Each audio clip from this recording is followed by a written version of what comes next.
Bonjour et bienvenue dans cette 5e partie de l'introduction à la mécanique quantique. C'est une partie que certains d'entre vous attendaient. Pourquoi? Parce qu'elle est consacrée à un concept étrange qu'on appelle le spin et je vais essayer de l'expliquer clairement. Mais avant ça, une petite mise en garde. Vous savez que j'ai pris le parti d'éviter les maths qui étaient inutiles, on va dire, et de me concentrer sur ce qui était juste essentiel à la compréhension des concepts. Ici, j'ai beau retourner la méthodologie dans ma tête, je ne vois pas comment me passer d'un minimum de maths. Malheureusement. Alors vraiment, je vais essayer de me limiter à un minimum.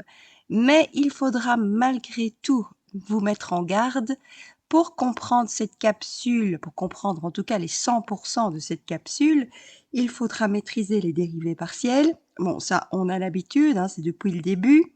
Mais il faut y ajouter le calcul matriciel, le début du calcul matriciel, hein, savoir ce que c'est une matrice de dimension 2, une matrice de dimension 3 et pouvoir les multiplier. Et puis, qui dit matrice dit quelque part algèbre de Lie. Aïe, c'est là que ça fait mal. Bon, je vais essayer d'introduire ça de manière simple et claire.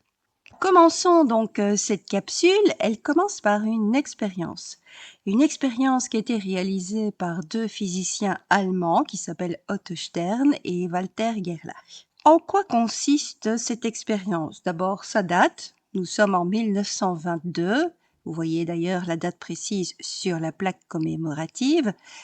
Et ces deux physiciens, finalement, font une expérience qui, a priori, n'a rien à voir avec la mécanique quantique et qui, a posteriori, va tout avoir avec la mécanique quantique. Alors, en quoi consiste-t-elle cette expérience? C'est un dispositif qui se compose de 3 parties. Vous avez d'abord un four qui va chauffer des atomes d'argent. Alors, à quelle température? Nous parlons d'une température de 1200 Kelvin. Une fois que ces atomes d'argent sont chauffés, ils vont se diriger en flux vers la deuxième partie du dispositif qui va les soumettre à un champ magnétique non uniforme. C'est important.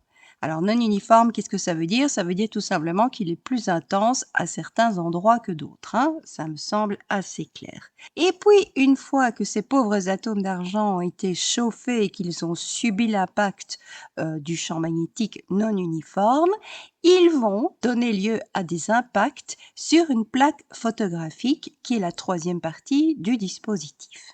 À quoi s'attendait Stern et Gerlach?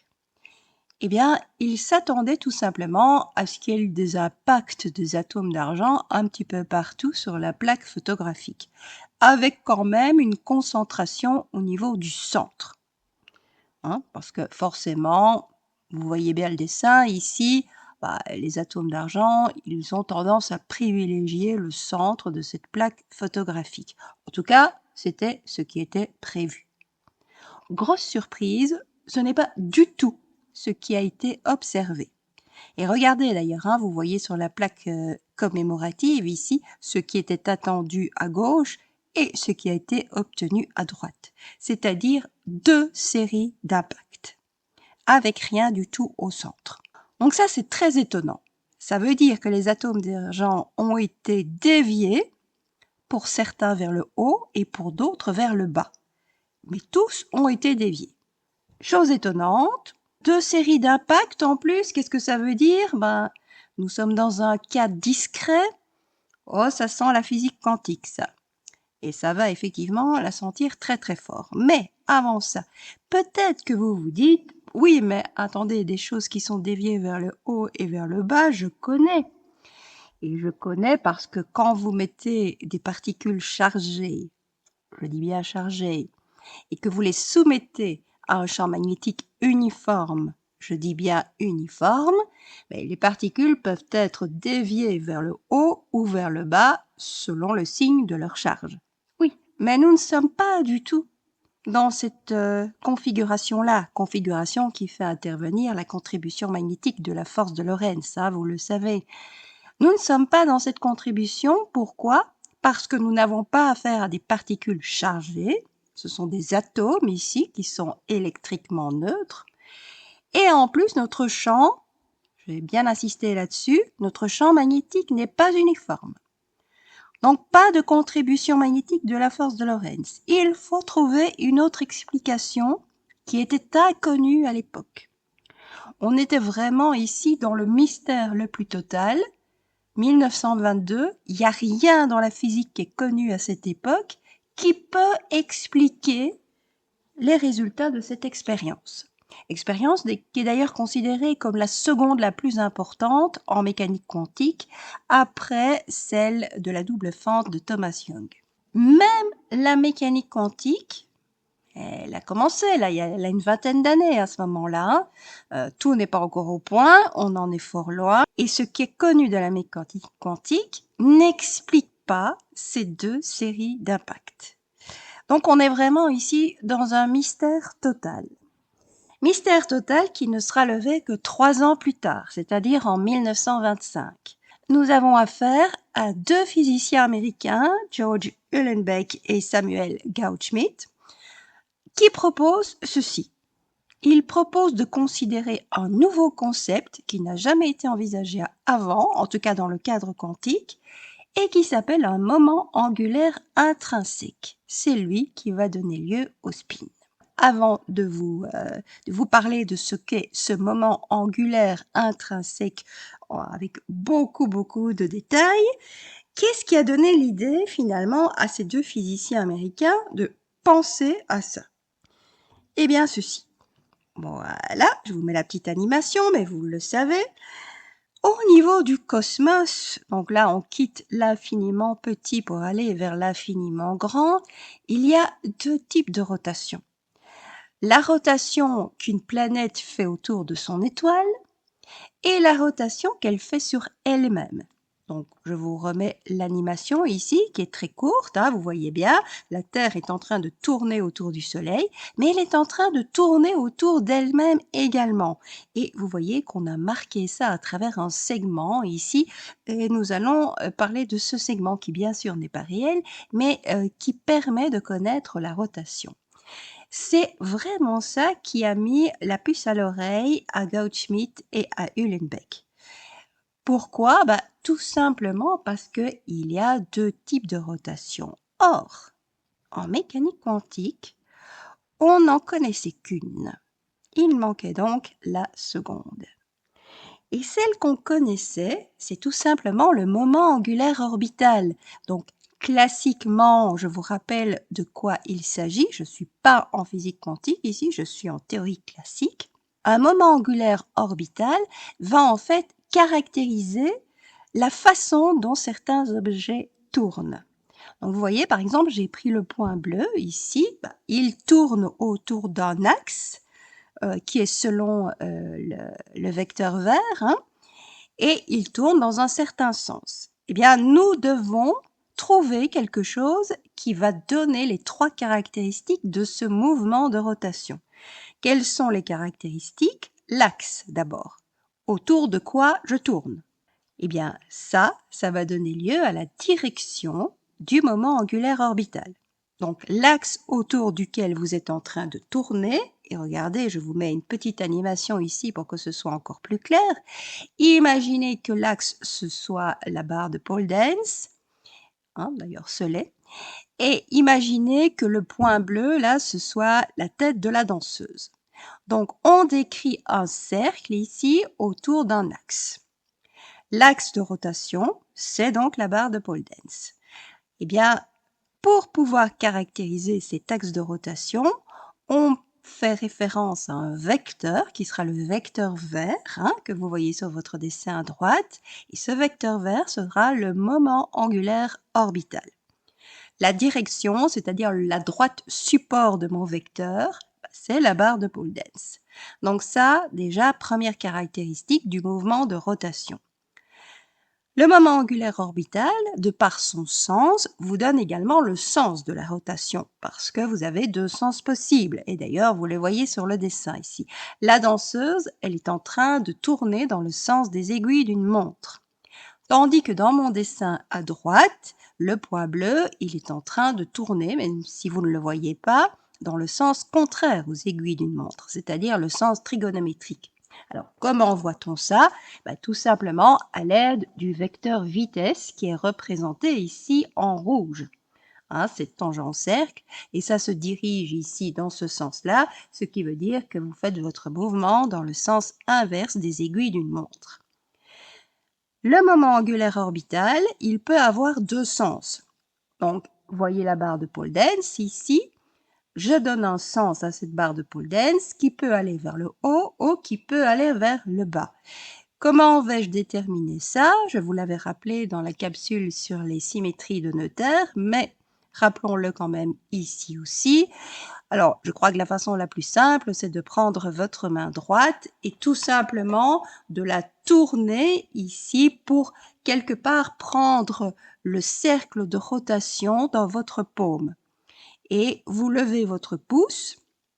Donc, vous voyez ici que par rapport au dessin de droite, le pouce va être levé vers le haut, ce qui donne naissance au sens du moment angulaire orbital. Par contre, pour la danseuse, vous l'accompagnez ici en mettant votre pouce vers le bas et donc, normalement, le sens ici serait dirigé vers le bas. En tout cas, le sens du moment angulaire orbital vous donne le sens de la rotation. Et puis, comme c'est un vecteur, il y a trois caractéristiques, la direction, le sens, mais aussi la norme.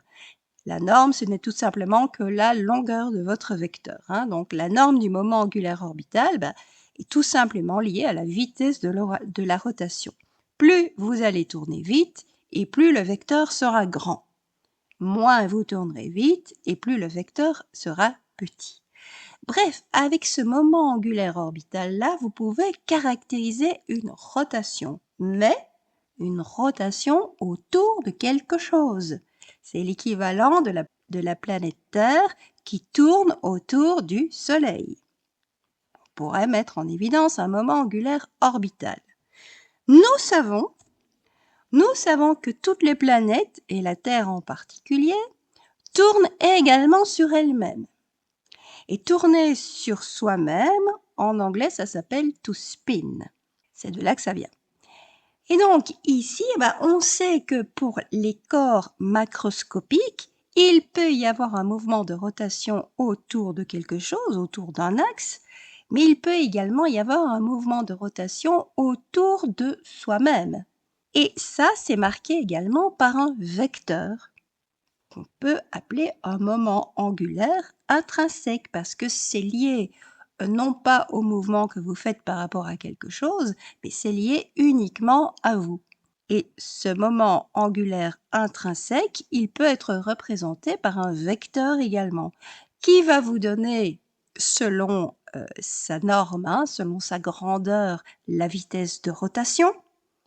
Quoique ici, vous voyez que apparemment pour toutes les planètes ou les lunes, là, on a représenté ça avec le même genre de vecteur, donc ce n'est évidemment pas correct, hein, mais enfin ce n'est pas grave, c'est juste pour avoir une idée. Vous avez également un sens, regardez hein, ici par exemple Vénus, où c'est manifestement dirigé vers le bas, alors que Mercure s'est dirigé vers le haut, donc ce qui signale des sens de rotation opposés. Et d'ailleurs, vous le voyez bien à travers ici la flèche courbée en bleu qui vous donne le sens de la rotation. Et puis, bien évidemment, vous avez la direction aussi. Vous voyez que pour Mercure, c'est pratiquement vertical, tandis que pour la Terre, il y a une inclinaison. Et évidemment, on sait tous ce à quoi ça donne lieu. Donc, Gauss-Schmidt et Uhlenbeck reviennent là-dessus et ils se disent moment angulaire orbital, je connais en mécanique quantique et on va rappeler de quoi il s'agit. Moment angulaire intrinsèque, pourquoi est-ce que ça n'existerait pas? Et attention, je vous mets d'abord un petit peu en garde. Hein, attention à toutes les représentations que vous allez voir. Je vous ai parlé de flèches, c'est tout à fait vrai pour les objets macroscopiques, c'est beaucoup moins vrai pour les objets microscopiques. Donc il s'avère, je suis en train de vous spoiler, mais bon, il s'avère qu'il va y avoir vraiment un moment angulaire intrinsèque, donc c'est ça qui va donner naissance au spin, hein, c'est le spin par rapport à des objets microscopiques et notamment par rapport à un électron. Nous allons voir de quoi il s'agit. par défaut, on représente souvent ça à l'aide de flèches également, comme vous venez de le voir sur les planètes. Mais ce ne sera pas ça. Ce ne sera pas ça pour plusieurs raisons. Alors, la première raison, c'est que d'abord, une flèche, un vecteur, ça n'a pas de sens en physique quantique et on va comprendre pourquoi. Et la deuxième raison, c'est que le mouvement de rotation n'est pas celui d'une boule qui tournerait sur lui-même, c'est peut-être plus compliqué que ça. Et pourquoi est-ce plus compliqué que ça? Eh bien, quand vous avez un objet macroscopique, hein, vous avez vu ici, hommage à ma belgitude et hommage surtout aux clichés. Quand vous avez un objet macroscopique, voilà, mon bon sachet de frites là, et qu'il fait un tour complet sur lui-même, fixez votre regard par rapport à un point de la rotation, vous faites un tour complet ensuite, vous voyez, il n'y a pas une frite qui a bougé. Hein. La configuration de fin, je vais dire, après le tour complet, est absolument identique à la configuration de départ.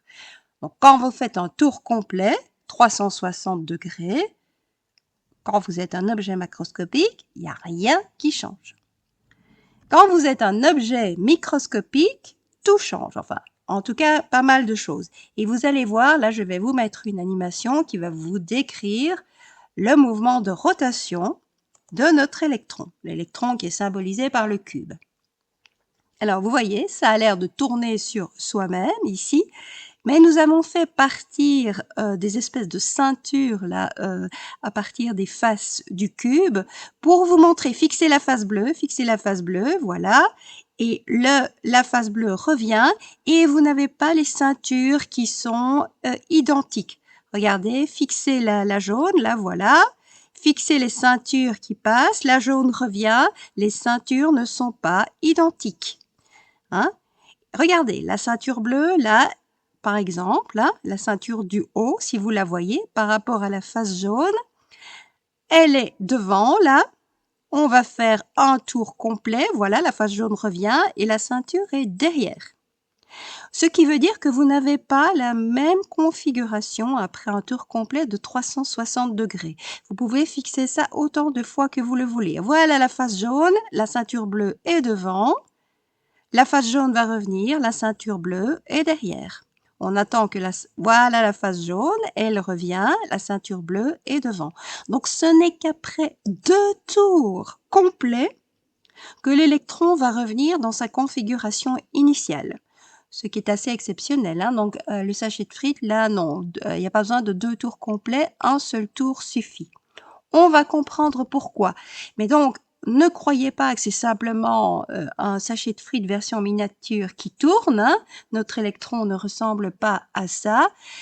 Il faut faire 2 tours complets pour revenir à la configuration initiale. Vous pouvez regarder l'animation autant de temps que vous voulez. Et ce sera toujours comme ça. Regardez, on va attendre la face jaune. Voilà la face jaune avec la ceinture bleue qui est devant. Et la face jaune ici, voilà, elle n'est revenue devant qu'après 2 tours. La face jaune, regardez, la ceinture bleue est derrière. La face jaune, la ceinture bleue est devant. Il faut vraiment 2 tours complets pour revenir ici à la configuration initiale. Donc retenez bien ça, ce n'est pas évident. Alors, pour le voir avec un objet macroscopique, on a ce qu'on appelle l'astuce de la ceinture de Dirac. Paul Dirac, dont on va énormément parler, hein, qui est un immense scientifique, je trouve qu'on lui rend trop peu hommage, eh bien, vous prenez une ceinture, vous la tournez comme ça, vous voyez, alors d'autant de degrés, et ce n'est qu'après 720 degrés, donc 720 degrés, c'est évidemment 2 tours complets, que par une petite astuce, c'est-à-dire passer ici une boucle de la ceinture au-dessus de la boucle réelle de la ceinture, que vous revenez à la configuration initiale. Donc, vous voyez, un tour, 2 tours, voilà. 2 tours ici, ça fait 360 degrés. Hein. Voilà, vous pliez 4 fois votre ceinture et là, en la passant au-dessus, vous pouvez tout simplement revenir à la configuration initiale. Tandis que si vous faites simplement 2 tours avec votre boucle de ceinture, eh bien, vous n'allez arriver à rien. La ceinture, elle sera tordue. Hein. Vous pourrez jouer avec tant que vous voulez. Il y a des vidéos d'ailleurs sur YouTube qui vous montrent cette manipulation-là en direct. Donc si ça vous intéresse, n'hésitez pas à aller voir. Mais c'est une façon de voir avec un objet macroscopique ce qui se passe au niveau des objets microscopiques et en particulier de l'électron. Bon, ce petit intermède étant réalisé, je vais donc vers la discussion de mes deux types de moments angulaires. Et attention, là, vous avez compris, c'est la partie mathématique qui commence. Bon, désolé, je peux vraiment pas passer là-dessus si on veut comprendre certains aspects du spin. Voilà, donc j'espère rendre ça le plus clair possible. On y va. Donc je vous ai dit deux types de moments angulaires. Le moment angulaire orbital, je tourne autour du Soleil, pas l'électron ici, mais enfin bon, voilà, c'est juste pour vous rappeler de quoi il s'agit. Et le moment angulaire intrinsèque, je tourne sur moi-même. Et le moment angulaire orbital, on sait que sa définition, c'est un produit vectoriel du vecteur position R et du vecteur impulsion P. Ce qui signifie que, définition du produit vectoriel, le résultat est un vecteur, bon, réellement un pseudo-vecteur, mais soit, où vous allez mettre dans la première ligne, ici pour déterminer les composantes de ce vecteur, vous allez mettre dans la première ligne les trois composantes de votre premier vecteur. Donc ici, ce sont les trois composantes du vecteur position R, à savoir x, y et z. Vous mettez dans la deuxième ligne les trois composantes de votre vecteur impulsion, donc px, py, pz. Et pour obtenir les trois composantes de L, vous faites quoi? Vous masquez d'abord, pour avoir la première composante, vous masquez la première colonne. Vous faites un produit en croix, YPZ moins ZPY. Donc, sur la diagonale, c'est le signe tel quel. Sur l'antidiagonale, vous changez de signe, d'où le signe moins. Et vous aurez donc YPZ moins ZPY. Pour avoir la deuxième composante de L, c'est à peu près identique. Vous masquez la deuxième colonne, mais cette fois-ci, vous allez dans l'autre sens. Ce sera ZPX, donc un plus pour l'antidiagonale, moins XPZ, donc un moins pour la diagonale. Et enfin, vous masquez la troisième colonne pour obtenir la troisième composante de L. Et là, c'est le produit en croix habituel, donc ce sera XPY moins YPX. Mais vous le savez, en mécanique quantique, on a associé ça à un opérateur, en remplaçant l'impulsion par un gradient, c'est-à-dire un vecteur composé de trois dérivés par rapport aux trois coordonnées spatiales. Tout ça à un moins i h bar près.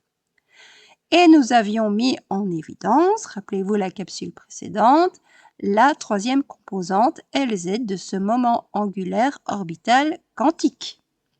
Donc il y a le moins IH bar, bien sûr, et puis vous allez chercher la troisième composante ici. Donc vous avez x fois la dérivée par rapport à y, moins y fois la dérivée par rapport à x. Bien évidemment, ici je vais en avoir besoin, vous avez également la possibilité de mettre en évidence les deux autres composantes. Donc, vous allez avoir Lx, qui sera toujours à moins IH bar près, défini comme y fois la dérivée par rapport à z, moins z fois la dérivée par rapport à y. Et Ly, à un moins IH bar près, sera défini comme z fois la dérivée par rapport à x, moins x fois la dérivée par rapport à z. Nous voilà avec trois opérateurs. Trois opérateurs puisque vous avez chaque fois des dérivées partielles. Trois opérateurs qui vont donc former un vecteur. Mais attention au sens quantique du terme. Vous allez voir que ce n'est pas la même chose et vous allez comprendre d'ici très peu de temps pourquoi. Pourquoi je reviens ici à ce que j'avais dit au niveau de la capsule numéro 2. On avait dit ici que malheureusement, il y avait toujours une incertitude qui allait rester quand vous considérez deux types d'opérateurs. Donc, par exemple, la position et l'impulsion, qui, je vous le rappelle, sont modélisés, on va dire ça comme ça, par ces opérateurs-là. Donc pour la position, je me contente de multiplier par x. Pour l'impulsion, je dois dériver par rapport à x à un moins i h bar près. Et malheureusement, nous l'avions vu à travers des exemples ici, si vous connaissez bien la position, c'est le cas par exemple du graphique que vous voyez au milieu, nous ne connaissons pas avec une certitude absolue la position, mais par contre nous avons quand même une bonne idée de où la particule est localisée. Alors, il y a manifestement une région de l'espace où on doit chercher. Donc là, on a une maîtrise, je vais dire, relative de la position. Mais nous n'avons aucune maîtrise sur la connaissance de l'impulsion. Pourquoi? Parce que l'impulsion, en fait, rappelez-vous, c'est tout simplement lié à la longueur d'onde et donc à la distance entre deux pics successifs de l'onde. Et regardez, par exemple, au niveau d'énergie 0, vous n'avez qu'un seul pic. Donc là, vous avez une méconnaissance totale de l'impulsion. A contrario, dans le premier dessin, celui à gauche, vous n'avez aucune idée sur la position, puisque vous avez des pics de même hauteur un petit peu partout. Et par contre, vous avez une très bonne idée de ce que vaut l'impulsion, puisque là, la distance entre deux pics, elle est identique des deux pics à l'autre. Ça, c'est ce qu'on appelle le principe d'incertitude de Heisenberg. Et à nouveau, not this guy, this one. Et c'est lié donc à ces deux opérateurs, position et impulsion. Ce que je ne vous avais pas dit, c'est que ça va être généralisé. Le principe d'incertitude de Heisenberg n'est pas seulement lié à une position et à une impulsion. C'est lié en fait à un couple d'opérateurs qui vont satisfaire certaines choses. Et on va traduire ça mathématiquement parlant. En effet, l'ordre va avoir une importance. Si vous considérez la position fois l'impulsion, vous allez avoir, moins IH bar, c'est une constante, donc ça se met devant, et vous allez avoir x fois la dérivée par rapport à x. D'abord, la position fois l'impulsion. Maintenant, si je change l'ordre, si je fais l'impulsion fois la position, j'aurai bien sûr le moins IH bar. Ça, on n'en parle pas, il est constant, il ne nous ennuie pas. Mais regardez, la dérivée va agir sur x alors, si je commence par l'impulsion.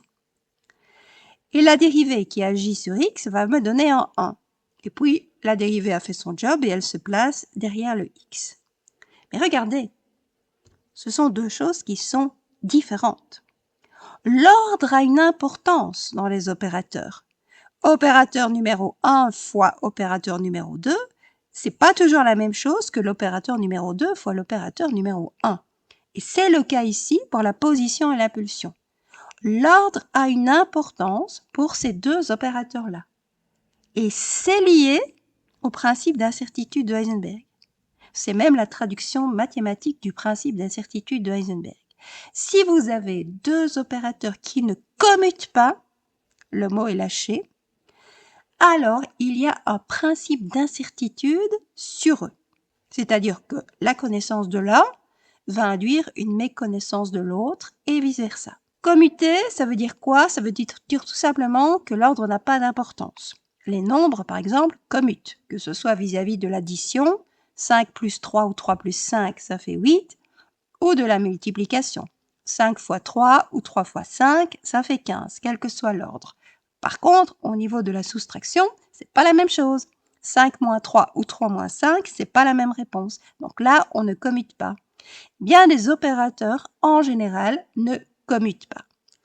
Et c'est ce qu'on marque à travers ce qu'on appelle un commutateur. Alors, un commutateur, ça va donc prendre le premier opérateur, ici la position, le deuxième opérateur, ici l'impulsion, et vous allez les mettre entre crochets, avec une virgule entre les deux. Et ce crochet, ça s'appelle donc le commutateur ou relation de commutation, et ça va être défini comme le produit du premier opérateur par le deuxième, moins le produit du deuxième opérateur par le premier. Si l'ordre n'avait aucune importance, forcément ça donnerait 0. Mais la plupart du temps, l'ordre a une importance, et notamment en ce qui concerne la position et l'impulsion. Vous voyez bien ici que si je fais position fois impulsion, je vais avoir moins IH bar x dx, moins impulsion position, je vais avoir plus IH bar fois 1 plus x dx. Alors les x fois la dérivée s'annulent parce que ça a tout simplement des signes opposés et il va vous rester IH bar. C'est donc différent de 0. Et c'est typiquement quantique puisque le résultat c'est avec un H bar, une constante de Dirac. Bien ça, le fait que ces opérateurs ne commutent pas, que leur commutateur donne lieu à quelque chose qui est différent de 0, ça va donner lieu à ce qu'on appelle une algèbre de Lie, du nom de Sophus Lie qui les a créés, un mathématicien norvégien, qui les a créés d'ailleurs tout à fait en dehors de la physique quantique, soyons clairs. Hein, il avait créé ça à la fin du 19e siècle. Et puis, une vingtaine d'années après, ça va ressurgir et ça va même exploser encore quelques décennies plus tard. On ne va plus pouvoir se passer des algèbres de Lie en mécanique quantique. Du fait que vous traitez avec des opérateurs et des opérateurs qui en général ne commutent pas. Donc, retenez ceci. De par la mécanique quantique, j'ai des opérateurs. C'est comme ça, c'est ce qui est typique de la mécanique quantique. Malheureusement, ces opérateurs ne commutent pas. Ça va donc donner lieu à une algèbre de Lie. En parenthèse, ici, cette algèbre qui va considérer la position et l'impulsion uniquement est appelée l'algèbre de Heisenberg. Et évidemment, vous avez compris pourquoi. Puisque cette algèbre de Lie-là est la traduction mathématique du principe d'incertitude de Werner Heisenberg. Alors, je reviens à mon moment angulaire orbital. Mais oui, j'ai 3 opérateurs, moi, ici. Si j'envisageais leur relation de commutation, ce serait peut-être pas mal. Et ça va être quelque chose de systématique en mécanique quantique. Vous allez avoir des opérateurs, bam, bam, bam, il va falloir calculer leur commutateur et voir à quelle algèbre de Lie vous avez affaire. Donc ici, vous en avez 3. Alors, il y a 3 commutateurs à calculer, puisque un commutateur fait chaque fois appel à 2 opérateurs. Donc, le premier commutateur va faire appel à Lx, Ly, le deuxième commutateur à Lx, Lz, et enfin le troisième commutateur à Ly, Lz. Comme ça, vous avez fait le tour. Hein. Chaque opérateur a été commuté, on va dire comme ça, avec les 2 autres et tout a été envisagé, tous les cas sont envisagés. Bien, je vous laisse faire le calcul, mais il est assez simple ici. Si vous savez dériver, il n'y a aucun souci. Vous allez voir que le commutateur entre Lx et Ly est bien différent de 0. Et ça va même nous donner à un IH bar près la troisième composante du moment angulaire orbital, à savoir Lz. Alors, comment fait-on ce calcul-là? Vous faites d'abord le produit Lx fois Ly. Donc, vous avez un moins h bar carré, qui va venir. Et puis, vous allez avoir quoi? Y dz, je dis dz pour la dérivée par rapport à z, pour aller plus court ici. Y dz va agir sur z dx moins x dz. Oui, mais du z, il y en a où? Uniquement en z dx. Donc, vous allez avoir ici la dérivée par rapport à z qui va absorber le z. Qu'est-ce qui va vous rester? Du y dx. Et du y dx, c'est lié à du Lz. Le z dy, lui, ne va agir sur rien dans Ly, parce que vous n'avez pas de y. Puis, vous allez envisager Ly fois Lx. Et là, vous allez avoir la dérivée par rapport à x qui va agir sur rien du tout, puisqu'il n'y a pas de x, et la dérivée par rapport à z qui va agir sur z, pour vous donner quoi? X dy. Et là, de nouveau, c'est du Lz. Et vous allez voir que les signes vont être respectés de par le commutateur qui a un signe moins. Donc, ce qui signale que le commutateur de Lx par Ly sera un IH bar près Lz, que le commutateur, vous pouvez le vérifier par vous-même, de Lz avec Lx à un IH bar près va donner Ly, et que le commutateur de Ly avec Lz va donner un IH bar près Lx. Et là, vous voyez, on est en train de tourner. Parce que le commutateur entre la première et la deuxième composante vous donne la troisième composante. A, 2, 3. Le commutateur entre la troisième et la première vous donne la deuxième. 3, 1, 2. Et le commutateur entre la deuxième et la troisième vous donne la première. 2, 3, 1. Ça, vous faites les permutations cycliques entre 1, 2 et 3. 1, 2, 3, 3, 1, 2, 2, 3, 1. Ce sont les permutations cycliques. Ce qui veut dire que vous fermez, il n'y a pas un quatrième larron là qui apparaît. Vous jouez avec trois composantes, Lx, Ly et Lz, et vous obtenez comme réponse une de ces trois composantes-là. Il n'y a pas un quatrième larron qui intervient. Ça veut dire ça que c'est une algèbre de Lie. Hein. Si vous obtenez à partir de votre ensemble d'opérateurs une réponse qui va faire appel aux opérateurs avec lesquels vous êtes en train de jouer, de par la relation de commutation, vous avez affaire à une algèbre de Lie. Et elle porte tout un nom, les algèbres de Lie, et celle-ci s'appelle SO3. Bon, attention quand même, mon côté mathématicien ressort un petit peu là, et celui de Sophus Lie encore plus, qui vous dit dans son norvégien natal, s'il vous plaît, sans I. Ben oui, parce que normalement, SO3 est une algèbre réelle, ce qui veut dire qu'on ne doit pas avoir de I là dans après le signe d'égalité. Ne vous en faites pas, il s'agit tout simplement de redéfinir les trois opérateurs et on a quand même SO3 et donc voilà, ça c'est juste pour les puristes.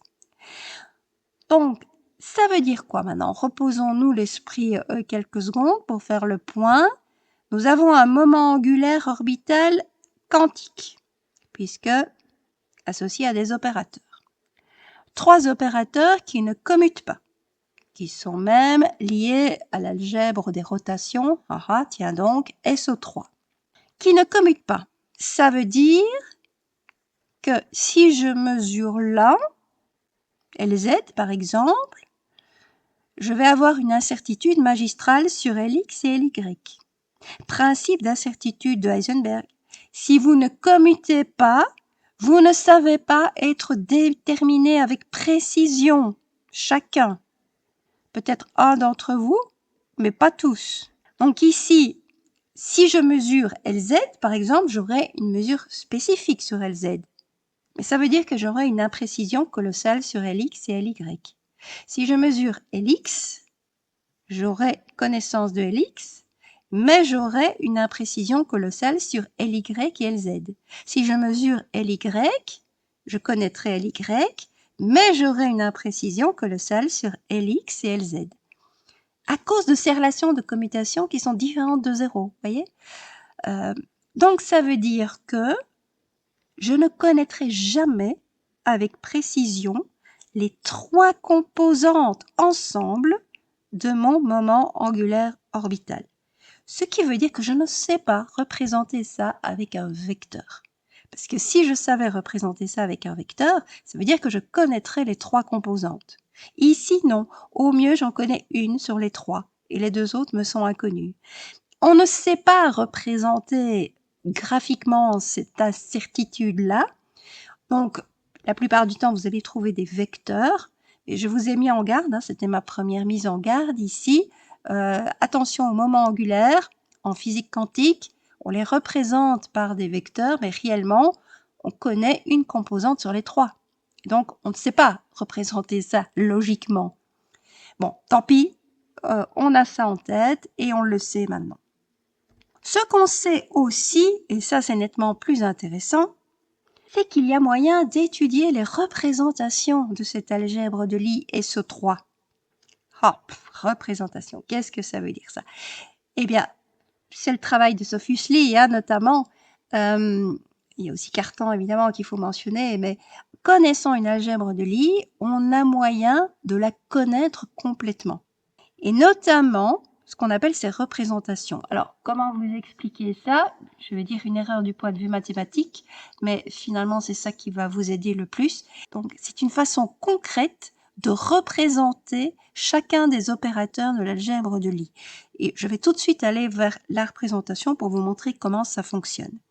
Les représentations de SO3 sont bien connues. Et ce n'est pas d'ailleurs difficile de les mettre en évidence. Les voici. Bam!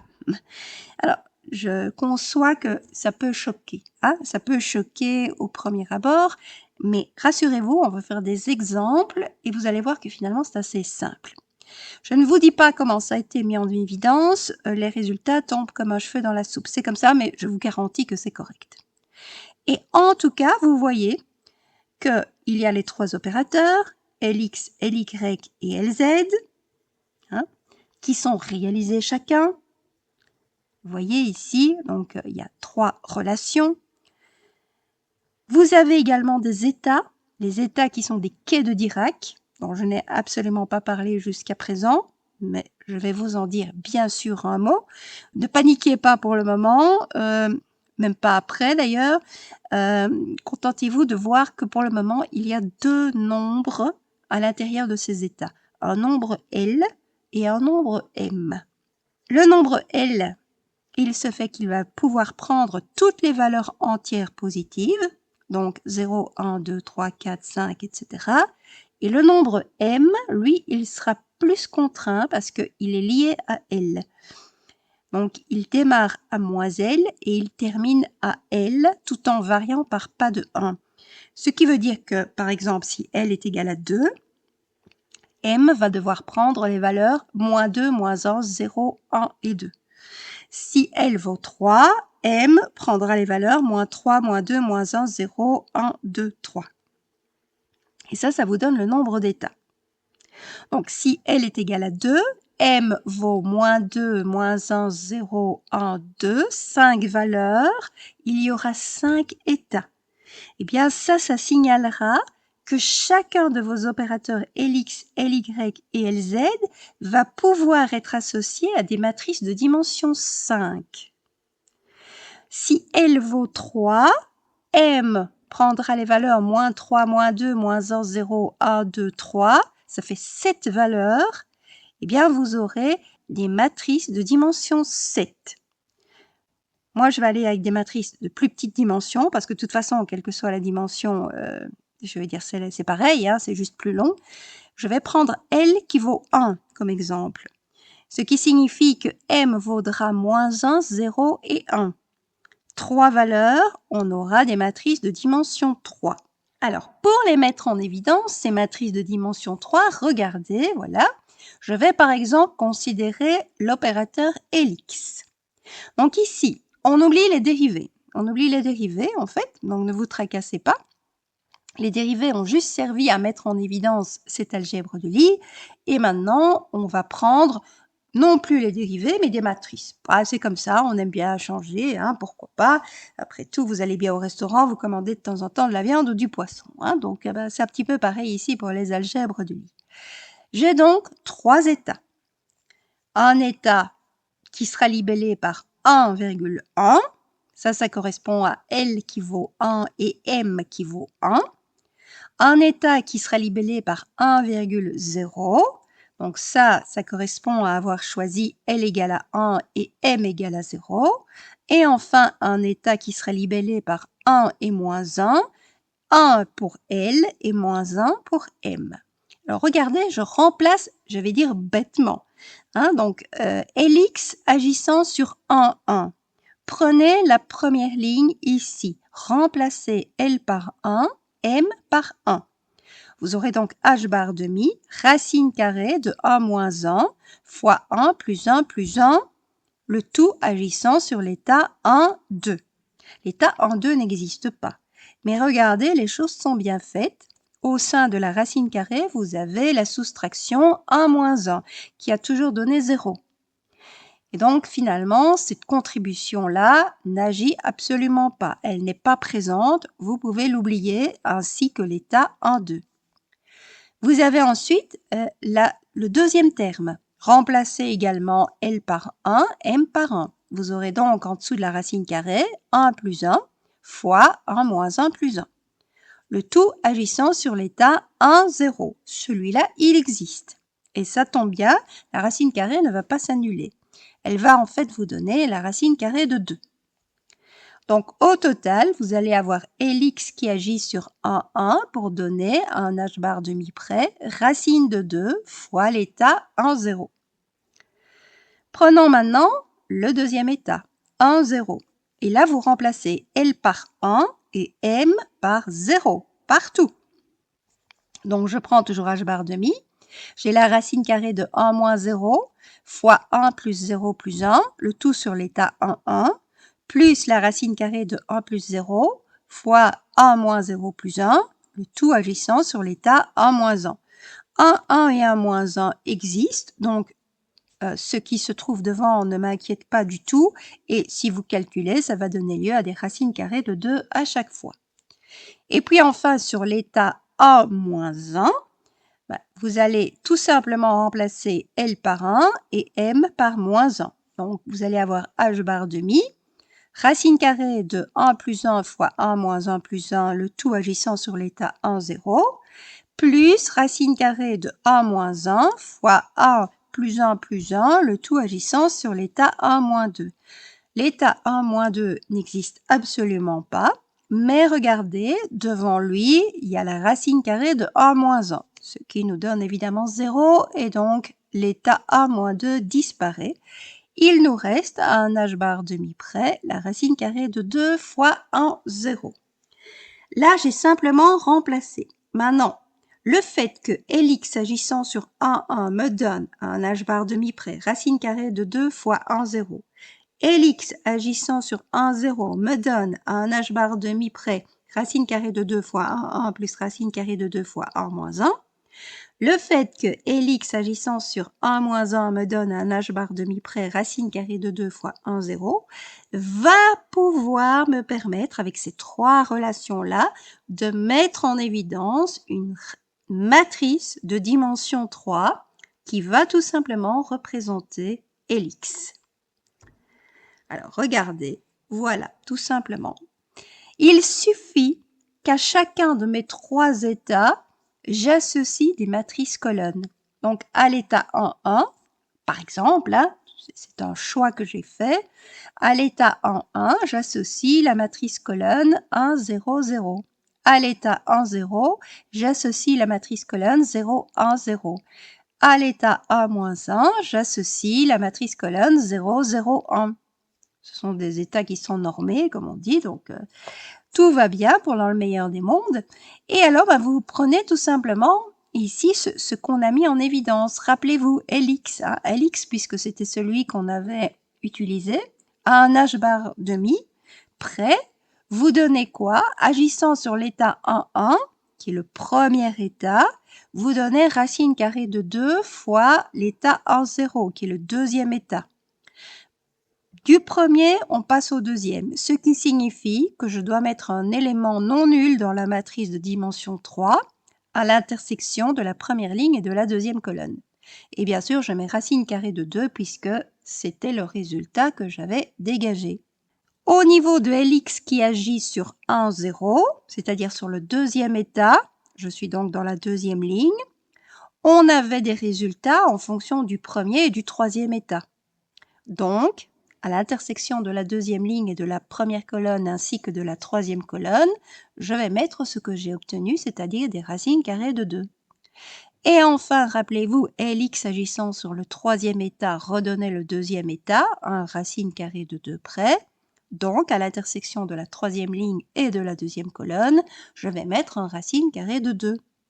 Je vous engage à vérifier que Ly peut être associé à la matrice de dimension 3 que vous voyez, ainsi que Lz qui peut être associé à la matrice diagonale, Lz est toujours le favori, diagonale donc avec pour éléments diagonaux 1, 0 et moins 1. C'est normal, là, regardez, c'est assez simple. Regardez la troisième relation, à un h bar près, Lz agissant sur Lm vous redonne du Lm, ce qui veut dire que c'est diagonal. C'est un opérateur diagonal. C'est une matrice diagonale. Et vous avez ces valeurs propres avec M qui va donc chercher les valeurs 1, 0 et moins 1. Eh bien, vous avez ainsi un moyen très concret de visualiser l'algèbre SO3. Vérifier les relations de commutation, il suffit de savoir tout simplement multiplier des matrices de dimension 3 entre elles. Alors bien évidemment, le produit n'est pas commutatif, hein, vous le savez, et ça va vous donner lieu chaque fois à la troisième matrice, celle que vous avez laissée de côté, à un IH bar près. Donc voilà un moyen très concret de réaliser ici l'algèbre de Lie SO3. Il y a encore un petit quelque chose que je dois vous dire, hein, mais rassurez-vous, on est presque au bout de l'aspect mathématique là. Pas d'inquiétude, une algèbre de Lie, ça peut toujours être associé, en tout cas pour les plus simples, à une matrice, ici à des matrices, et donc ici très simplement avec des matrices de dimension 3. Matrices de dimension 3 qui sont liées évidemment à la valeur de L. C'est parce que j'ai choisi L qui vaut 1. Les valeurs propres de LZ, elles sont associées au nombre M. Hein, on l'a vu. Mais alors le L, comment est-ce que je peux le mettre en évidence comme ça autrement que dans les états? Eh bien à travers un opérateur qu'on appelle l'opérateur de Casimir. Alors c'est le dernier larron à connaître sur les algèbres de Lie, hein, je vous rassure, mais qu'est-ce que c'est qu'un opérateur de Casimir? C'est un opérateur, lui, qui commute. Il va commuter avec chacun des opérateurs de SO3. Donc, il va commuter avec LX, il va commuter avec LY et il va commuter avec LZ. Et SO3 a un seul opérateur de Casimir qui est tout simplement LX élevé au carré plus LY élevé au carré plus LZ élevé au carré. Alors, vous pouvez le faire de manière générale avec les relations encadrées, voir ce que ça vous donne.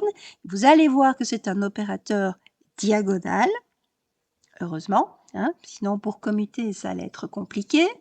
Vous pouvez le faire aussi avec les matrices, ce sera encore beaucoup plus simple. Vous élevez la matrice LX au carré, vous élevez la matrice LY au carré, vous élevez la matrice LZ au carré, et vous allez voir que vous allez obtenir en fait un multiple de la matrice identité de dimension 3.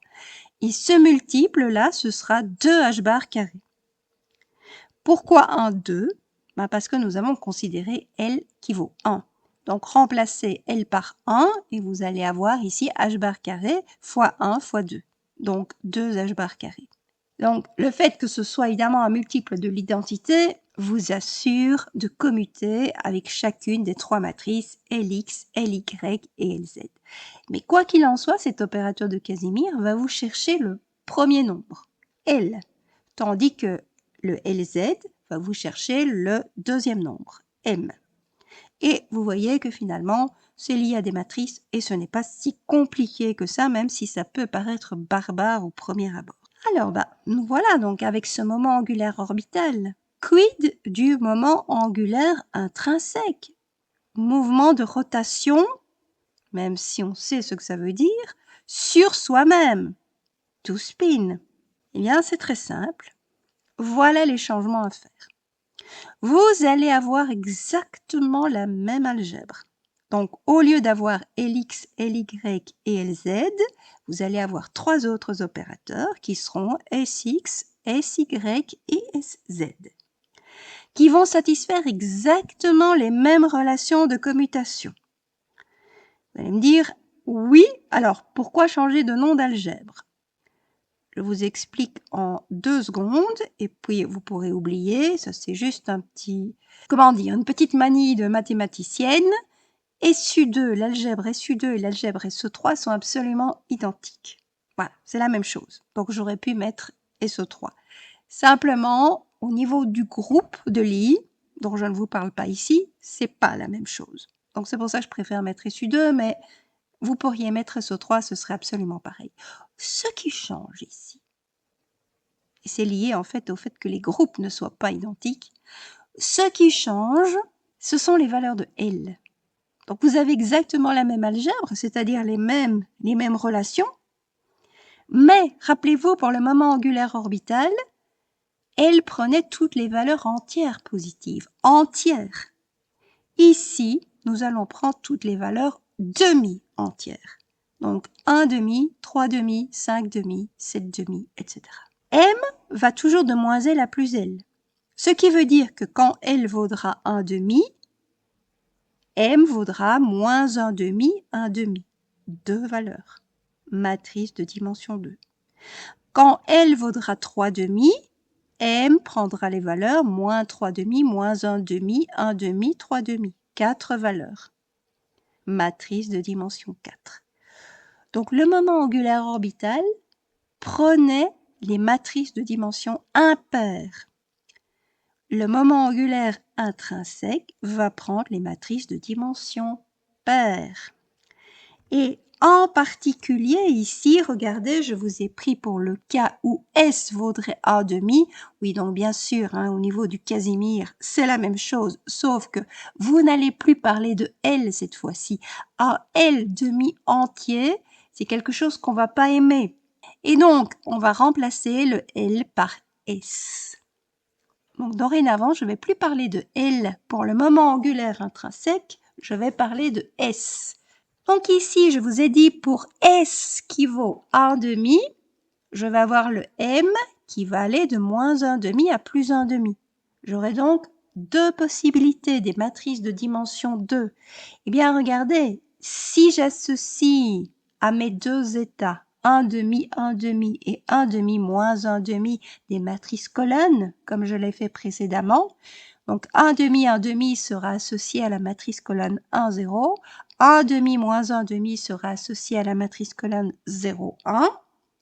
Et bien alors, je peux représenter ici mes trois opérateurs Sx, Sy et Z par trois matrices de dimension 2.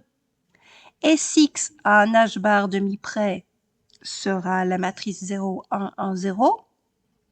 Ça va d'ailleurs faire référence à des matrices qu'on appelle de Pauli. Sy à un h-bar demi sera la matrice 0 moins I, 0.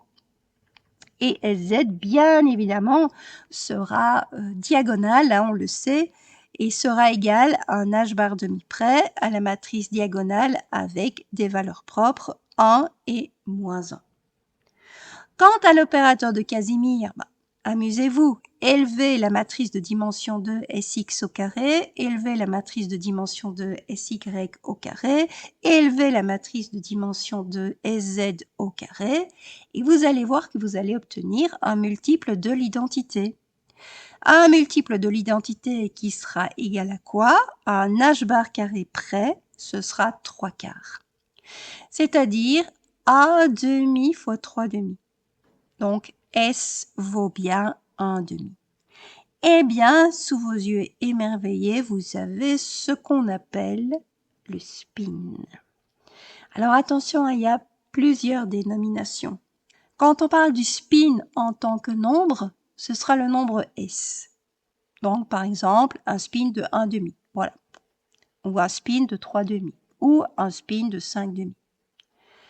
Quand on va parler du vecteur de spin, mais certains auteurs appellent ça le spin sans mentionner vecteur. Quand on va parler donc du vecteur de spin, ça va faire référence aux trois composantes Sx, Sy et Z, donc les trois matrices que vous voyez. Et puis le fait qu'il y ait deux valeurs possibles, en tout cas dans le cas où vous avez S qui vaut 1 demi, deux valeurs possibles pour les valeurs propres ici de Sz, eh bien, ça va donner lieu au spin-up et spin-down. C'est-à-dire que la valeur propre positive, h-bar demi, ici, ou la valeur propre négative, moins h-bar demi, on va oublier le h-bar, on va parler de 1 demi et de moins 1 demi, vont faire référence au spin-up et spin-down.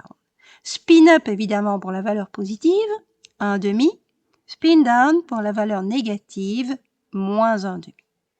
Donc, attention à ça. Moi, je vais toujours parler de spin par rapport au nombre, S. Et soyons clairs que toutes les particules qui nous intéressent vont avoir un spin égal à 1 demi. C'est le cas de l'électron. L'électron a un spin égal à 1 demi. Je vais parler de vecteur de spin pour les trois composantes et je vais parler de spin-up et spin-down pour un h-bar près, les deux valeurs propres de la troisième composante. Donc, plus 1 demi pour spin-up et moins 1 demi pour spin-down. Voilà. Voilà ce qu'est le spin, tout simplement. Voyez? Alors, il fallait vraiment des maths pour mettre ça en évidence.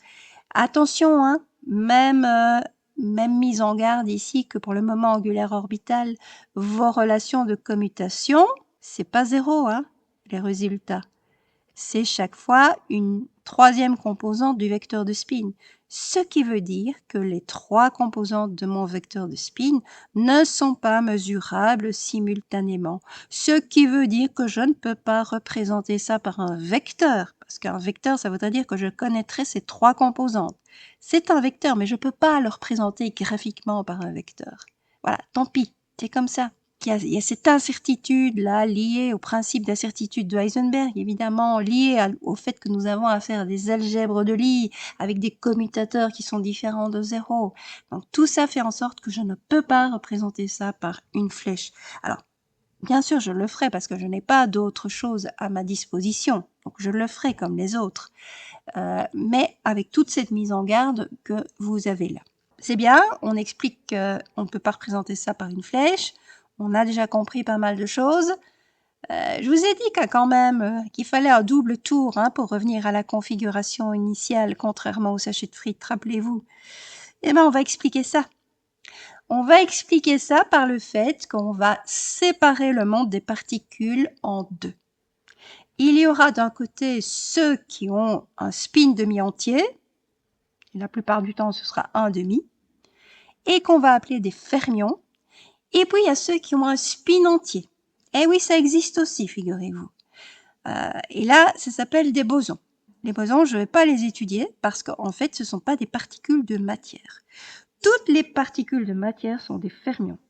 Donc vous allez retrouver là ce qu'on appelle des leptons, dans les catégories dans lesquelles vous allez retrouver notamment les électrons, qui sont quand même les particules d'intérêt ici. Alors je suis sûre que vous avez déjà entendu parler de quarks. Là aussi, ce sont des fermions. Donc on y reviendra certainement dans une capsule suivante, mais pas pour le moment. Au niveau des bosons, ce ne sont pas des particules de matière, ce sont des particules en fait qui vont être liées à des interactions.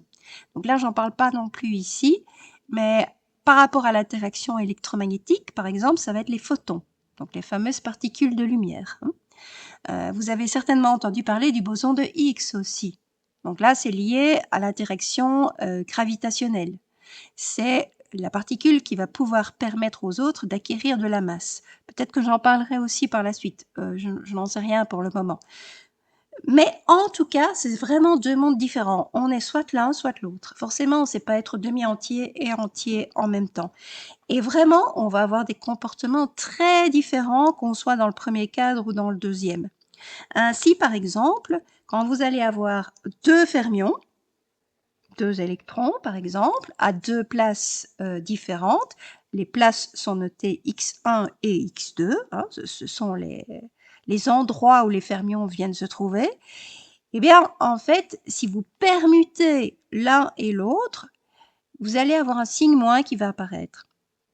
Et oui, vous vous rappelez le tour de 360 degrés où la ceinture bleue était soit devant, soit derrière. Eh bien, c'est ce signe moins-là qui traduit le fait que la ceinture bleue est soit devant, soit derrière. Donc, devant pour commencer, tour de 360 degrés, je suis derrière, à moins au niveau de la fonction d'onde. Un deuxième tour de 360 degrés, je reviens devant, et ben ça veut dire moins par moins ça. Moins par moins, c'est plus. Donc, je reviens à ma configuration initiale. C'est à cause de ça, à cause de ce signe moins, si vous permutez deux fermions, que vous allez avoir nécessité de 2 tours complets pour revenir à la configuration initiale. Et non seulement ça va être lié à ça, mais en plus, faites x2 égale à x1, c'est-à-dire donnez la même place à vos deux fermions. Qu'est-ce qui va se passer ? Vous allez avoir psi de x1, x1 égale à moins psi de x1, x1. Quel est le nombre qui est égal à moins lui-même ? 0. Ça veut dire que votre fonction d'onde s'annule. Ça veut dire que l'amplitude de la fonction d'onde est nulle. Ça veut dire que la probabilité, puisque la probabilité c'est l'amplitude au carré, que la probabilité de trouver vos deux fermions au même endroit est égale à 0. Donc, vous n'aurez jamais deux fermions dans les mêmes configurations au même endroit. C'est le principe de Wolfgang Pauli. Il nous dit que les fermions sont solitaires. Ma biche, je suis seul, je suis trop seul. Ils ne supportent pas de se retrouver au même endroit, sauf s'il y a quelque chose qui les diffère. Mais le même fermion au même endroit, ils ne supportent pas. Ce sont des solitaires. Et à contrario, les bosons, eux, on peut changer leur place, ils vivent ça très bien. Et ça, ça signifie en fait qu'il n'y aura pas de principe d'exclusion dans les bosons. Eux, ça va, c'est welcome, venez, hein. Plus on est de fous, plus on rit. Non, donc c'est très différent comme comportement. Et qu'est-ce que ça va avoir comme incidence? Tout en fait au niveau compréhension fine de la matière. Pourquoi?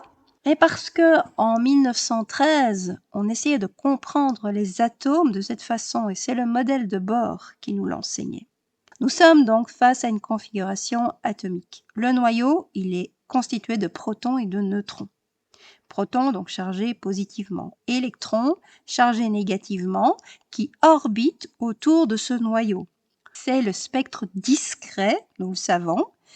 Donc toutes les valeurs de l'énergie ne sont pas accessibles. Pourquoi? Allez revoir la capsule 2 si ça n'est plus clair dans votre esprit. Une particule qui est plus ou moins localisée dans l'espace, ici, doit avoir un spectre d'énergie qui est discret. Ce qui veut dire que certaines valeurs de l'énergie uniquement sont accessibles. Et ces valeurs-là, elles correspondent à des orbites. Première valeur de l'énergie, première orbite qui correspond à n égale à 1. Deuxième valeur de l'énergie, n égale à 2, deuxième orbite. Troisième valeur de l'énergie, n égale à 3, troisième orbite. Ça, c'était le modèle qu'on croyait effectif en 1913. On va un petit peu changer tout ça parce que la mécanique quantique est là et nous dit que oui, bien sûr, le spectre est discret, n égale à 1, vous voyez, ça correspond à une énergie de moins 13,6 électronvolts, je parle de l'atome d'hydrogène ici. N égale à 2, ça correspond à une énergie de moins 3,4 électronvolts. N égale à 3, ça correspond à une énergie de moins 1,51 électronvolts, etc. Vous avez différentes couches, différentes orbites qui correspondent à ces énergies-là, avec des valeurs bien précises. Vous voyez que ces énergies, elles sont négatives, c'est normal, et qu'elles se rapprochent de 0. Donc c'est normal aussi. Et elles font référence à un premier nombre quantique qu'on va appeler nombre quantique principal. C'est le nombre n, qui prend donc toutes les valeurs entières strictement positives. 1, 2, 3, 4, 5, 6, etc. Ça vient, ce nombre quantique principal-là, vous le trouvez en résolvant l'équation de Schrödinger pour l'atome d'hydrogène. Je ne l'ai pas fait dans les exemples pour une seule raison, c'est que c'est hyper calculoïde. Ce n'est pas difficile, mais nous sommes quand même dans un espace à 3 dimensions. Nous avons 2 particules, un électron, un proton. Ça veut dire qu'il faut faire des séparations de variables, ça veut dire qu'il faut connaître ces polynômes de Legendre, ces fonctions de Legendre, enfin bon bref, c'est hyper calculoïde, mais pour ceux qui ont le courage, vous pouvez peut-être vous y intéresser par la suite, vous allez alors avoir des valeurs de l'énergie qui vont apparaître et qui vont être libellées par ce nombre quantique principal n qui va prendre donc les valeurs entières strictement positives. Résolution de l'équation de Schrödinger, nombre quantique principal n. Et puis, mais vous avez tout ce que je vous ai dit sur le moment angulaire orbital avec ses représentations, puisque SO3, avec un nombre quantique L qu'on va appeler orbital, avec un nombre quantique M qu'on va appeler magnétique. Donc là, c'est lié à SO3, c'est lié aux rotations. Et le nombre quantique orbital, L, va pouvoir prendre les valeurs entre 0 et n-1, en variant par pas de 1. Le nombre quantique magnétique, lui, on le sait, allez voir les représentations de SO3, varie de moins L à plus L. Et puis, il y a quelque chose qui va venir, en fait. L'expérience de Stern et Gerlach, plus l'interprétation théorique de Gauss-Schmidt et Uhlenbeck, vont mettre en évidence un quatrième nombre, qui sera le spin, le nombre S.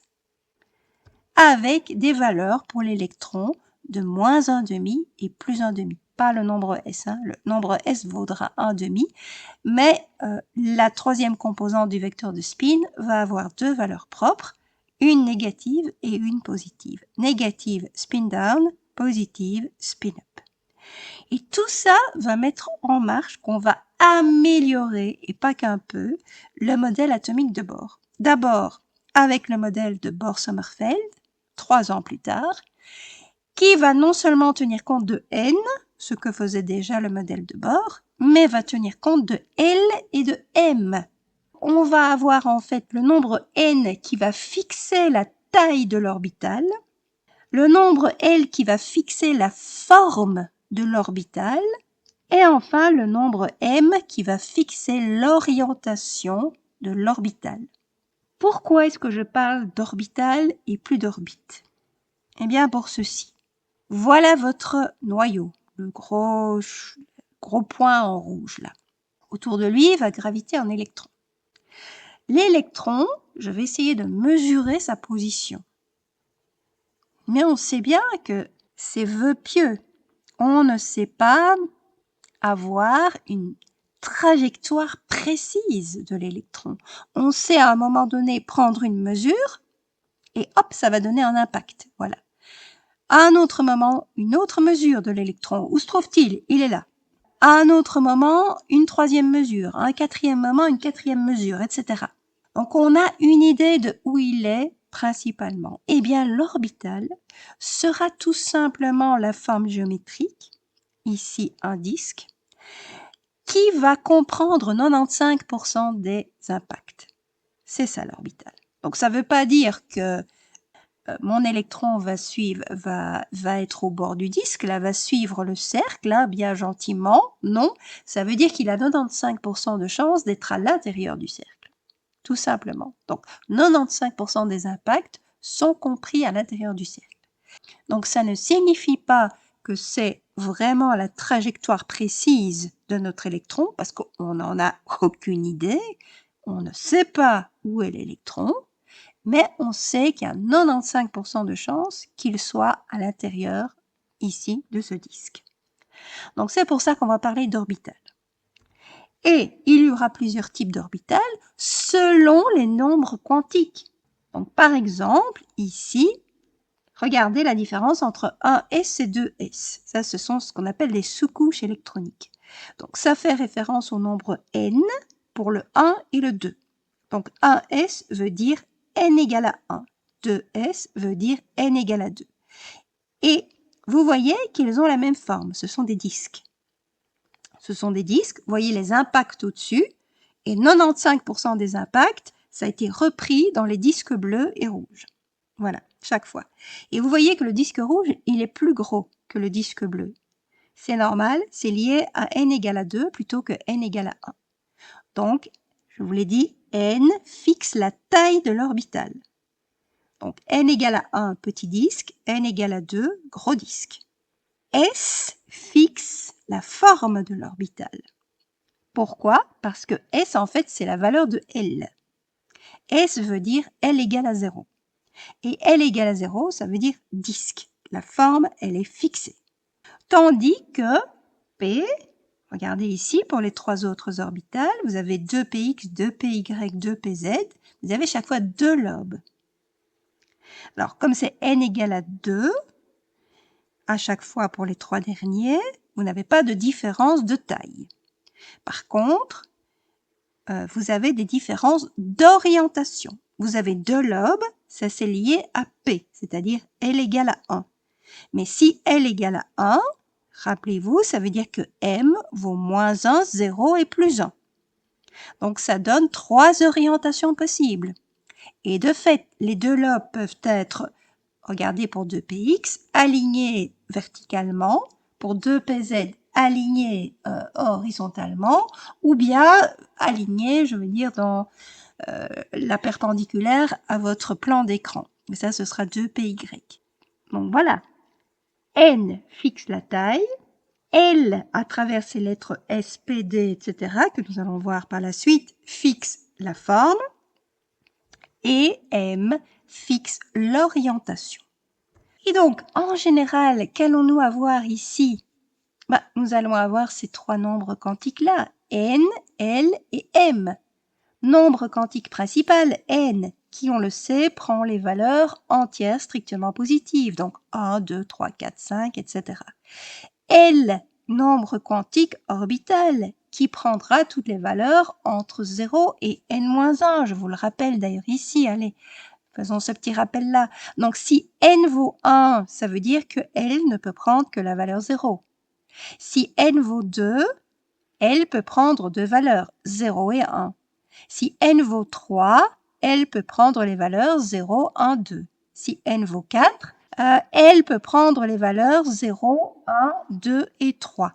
Si L vaut 5, L peut prendre les valeurs de 0 à 4.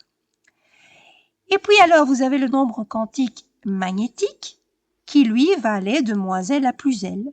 Donc, si L vaut 2, par exemple, vous allez aller de moins 2 à plus 2. Pourquoi est-ce que j'ai mis des 2 à chaque fois? Et parce que vous avez encore le quatrième nombre, spin up, spin down, qui va vous donner 2 électrons possibles. Et donc, ça signifie que quand n vaut 1 et L vaut 0, vous allez avoir la couche 1s, qui va avoir 2 électrons. Quand n vaut 2, L vaut 0, vous allez avoir la sous-couche 2s avec 2 électrons aussi. Quand n vaut 2, L vaut 1, M vaudra moins 1, 0 et 1, vous allez avoir ici 6 électrons, donc un total de 8 électrons sur cette couche électronique. Et puis 18 électrons, 32 électrons, 50 électrons, etc. Faites le total chaque fois et vous fixez ainsi le nombre d'électrons qui saturent chaque couche électronique. Bon, pour terminer, il me reste à voir ici et à revenir à l'expérience de Stern et Gerlach. Et pour ça, j'ai besoin encore de voir la règle de Kleshkovsky. Alors, la règle de Kleshkovsky, elle va chercher toutes les sous-couches électroniques. Donc, il suffit dans la première colonne de mettre tout simplement la sous-couche AS, 2S, 3S, 4S, 5S, 6S, donc tout ce qui correspond à L égale à 0. Pour la deuxième colonne, vous mettez tout simplement ce qui correspond à L égale à 1. La troisième colonne, ce qui correspond à L égale à 2, etc. Et la règle de Kleshkovsky vous signale tout simplement que vous saturez les sous-couches en allant vers les diagonales. Donc, on commence par la sous-couche 1S. Ici, qu'est-ce que vous avez? Tout simplement 2 électrons qui vont saturer cette sous-couche. Et puis, la sous-couche de S, 2 électrons saturent cette sous-couche. Kleshkovsky nous dit après 2p, 3s dans cet ordre. Vous avez pour 3s 2 électrons, pour 2p 6 électrons, ce qui donne un total de 8. Au niveau de les sous-couches suivantes, vous avez 4s, 3p, 4s 2 électrons, 3p 6 électrons, un total de 8. Ici, vous avez quoi? 26 électrons. Faisons déjà le total. Nous avons un total de 46 électrons. Pourquoi est-ce que je fais le total? Parce que atome d'argent, 47 électrons.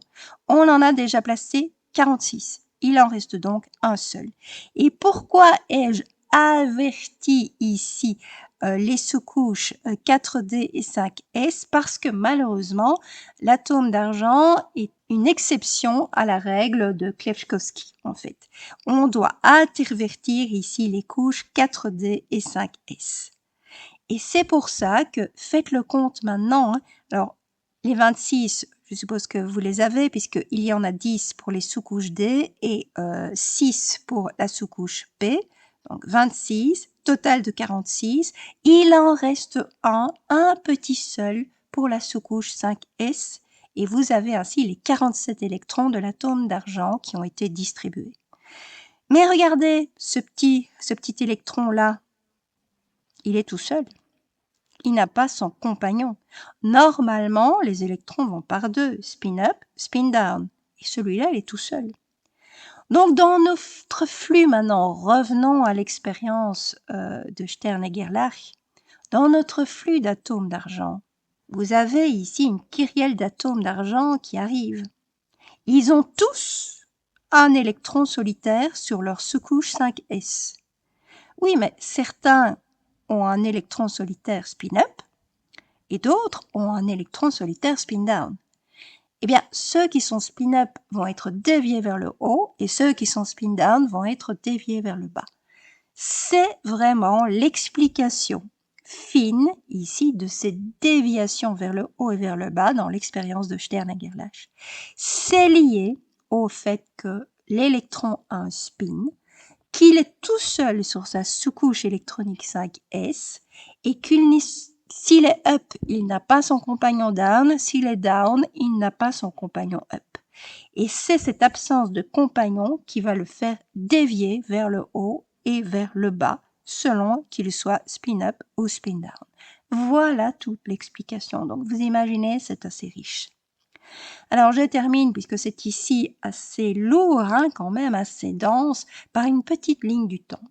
Je n'ai pas mis tous les événements, loin de là, parce que c'est une période qui est excessivement riche en découvertes. Mais tout commence en 1900 avec Max Planck et son rayonnement du corps noir qui lui fait mettre en évidence son équation E est égale à h nu, liant le monde corpusculaire au monde ondulatoire. À partir de là, les découvertes se succèdent.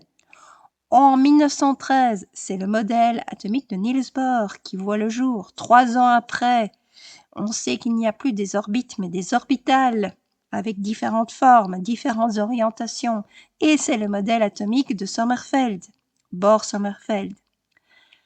1924, De Broglie met en évidence l'aspect ondulatoire de l'électron. 1925, l'équation de Schrödinger, pour traduire ça d'un point de vue mathématique. La même année, vous imaginez, introduction du spin par Gauss-Schmidt et Uhlenbeck. Oui, mais, gros souci. Est-ce que vous avez vu le spin dans l'équation de Schrödinger? Est-ce que vous avez vu une moindre contribution du spin dans l'équation de Schrödinger? Eh ben non. Donc, l'équation de Schrödinger, en fait, à peine née, on sait qu'elle ne va pas être suffisante. Il va falloir trouver une nouvelle équation qui va tenir compte du spin. Alors, ça ne veut pas dire que l'équation de Schrödinger est à jeter, on en est très très loin. On s'en sert encore actuellement, mais on sait que c'est un modèle qui demande à être complété. Il ne tient pas compte du spin. Et l'équation qui va tenir compte du spin, la première équation qui va tenir compte du spin, c'est 3 ans plus tard qu'on va la voir apparaître. C'est l'équation de Paul Dirac, immense scientifique, et ce sera l'objet de notre prochaine capsule. Je vous remercie beaucoup pour votre attention. J'espère que ce n'était pas trop ardu. Ici, je me rends compte que c'était plus mathématique qu'à l'ordinaire. Voilà, j'espère que ça a quand même été clair. Merci beaucoup donc, et puis je vous fixe rendez-vous pour la prochaine capsule, équation de Dirac.